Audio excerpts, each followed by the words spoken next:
নমস্কার, শুভ সকাল। জানুয়ারির ২ তারিখ আজ। আর আজকের ওয়েদারটা ঠিক এরকম মেঘলা, মেঘলা।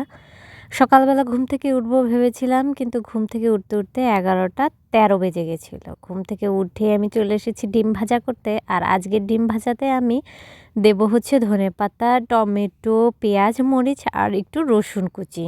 সঙ্গে আজকে ৩টে ডিম নিয়ে নিয়েছি। বোনা খাবে বলেছে, সেজন্য একটা বাড়িয়ে নিয়েছি। আমি খাবো ২টো, বোনা খাবে ১টা। আর এটা হচ্ছে আমার মায়ের কড়াই। এই কড়াইটাতে, এই কড়াই না, যে কোনো কড়াইতেই হাত দিতে আমার ভীষণ ভয় লাগে, কেননা আমার মা সুন্দর মেজে চকচকে করে রাখে আর আমি সেটাকে নোংরা করে ফেলি। তো সেজন্যই আমার মায়ের জিনিসে হাত দিতে একটু ভয় লাগে আর কি, কারণ মায়ের মতো চকচকে না হলে আমাকে বেশ বকবে। তো এখানে আমি হচ্ছে ডিমটা ভাজি করছি।